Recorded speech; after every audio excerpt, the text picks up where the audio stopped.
परम पिता परमात्मा और उनकी सभी पवित्र आत्माओं को नमस्कार। एक दिन हर किसी को मरना है। जो आत्मा देह में आई है उसे एक दिन इस देह का त्याग करना पड़ेगा। मरना सत्य है, जीना असत्य है। हम दूसरों के मरने पर रोते हैं, पर हमें वास्तव में अपनी चिंता करनी चाहिए और परलोक के लिए सामग्री जुटानी चाहिए। प्रतिदिन की परिस्थितियाँ बतलाती हैं कि जब हमें परदेश जाना होता है तो हम उसके लिए कितनी तैयारी करते हैं। वहाँ पहुँचने के लिए हम प्लेन, रेलगाड़ी, बस में जाने की व्यवस्था करते हैं। वहाँ किसी मित्र को लिखते हैं और वहाँ ठहरने की व्यवस्था भी सोच लेते हैं। संसार में तो हम इतने समझदार हैं कि कभी बिना सोचे समझे यात्रा नहीं करते, बल्कि किसी दूसरे देश में जाना हो तो गाइड साथ ले जाने का भी सोचते हैं। पर मौत के बाद का सफ़र जो सबके सिर पर मंडरा रहा है और जिस सफ़र पर सभी को अपनी अपनी बारी जाना है, उसके लिए हमने क्या व्यवस्था की है? क्या हमने रास्ते के लिए भोजन, जो नाम या शब्द है, का प्रबंध या किसी गाइड, गुरु जो उन देशों का ज्ञाता है को साथ लेकर जाने का निर्णय किया है? या हमें वहां जाकर कहाँ रहना है, इस बारे में कभी विचार किया है? ये बातें तो एक और रही, हमें तो यह भी पता नहीं कि हमें जाना कहाँ है और वहाँ हमारी सहायता कौन कर सकता है। यहाँ तक कि हमने तो कभी मृत्यु के आने का ख्याल तक नहीं किया। हम दिन रात दुनिया में ही उलझे रहते हैं।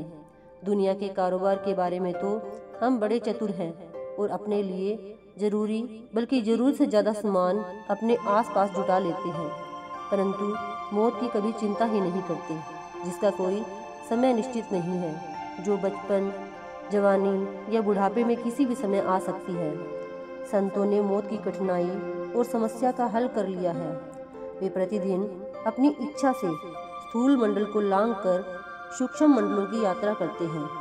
उनकी संगति में हमारे लिए भी मृत्यु पर विजय प्राप्ति के साधन जुट जाते हैं। जिस साधक को पूर्ण संत सतगुरु द्वारा नामदान की दीक्षा मिली है, वह सिमरन द्वारा संपूर्ण चेतन सत्ता को समेटकर आत्मा के केंद्र पर लाकर ध्यान द्वारा वहां ठहराता है तथा धुन को पकड़कर ऊपर के मंडलों में जाता है। इस प्रकार शरीर से आत्मा अलग हो जाती है। जीते जी मरने का अर्थ है जीते जी 9 द्वारों से ख्याल तथा चेतन सत्ता को समेटकर अंतर में शब्द के साथ जोड़कर आंतरिक मंडलों में प्रवेश करना। इसे संतों ने जीते जी मरना कहा है। अभ्यासी अपने अभ्यास में शरीर को उसी प्रकार छोड़ देता है जिस प्रकार मृत्यु के समय मनुष्य की आत्मा शरीर को छोड़ती है। अंतर केवल इतना ही होता है कि अभ्यासी शरीर के सूक्ष्म बंधन को बिल्कुल तोड़ नहीं जाता, बल्कि वापस आ जाता है और अभ्यास के सिद्ध हो जाने पर अपनी इच्छा अनुसार आ तथा जा सकता है। इस प्रकार वह जीते जी मृत्यु की अवस्था का अनुभव कर लेता है।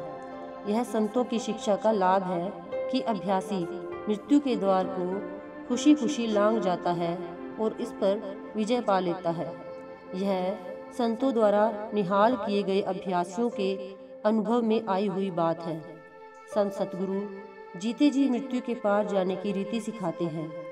जिज्ञासु उनसे यह सीखकर इस कठिन मंजिल को पार कर सकते हैं। मृत्यु का स्वाद ही संत मत में है। यदि मृत्यु से पहले मरना आ जाए तो मनुष्य सदा के लिए जन्म मरण से बच सकता है।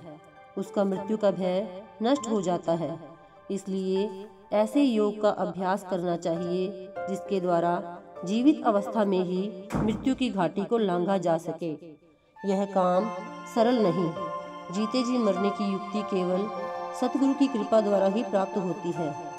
हिम्मत न हारने वाले गुरुपरायण पुरुषार्थी साधकों ने इस बख्शीश का अनुभव किया है। मेहर से करनी और करनी से मेहर उत्पन्न होती है।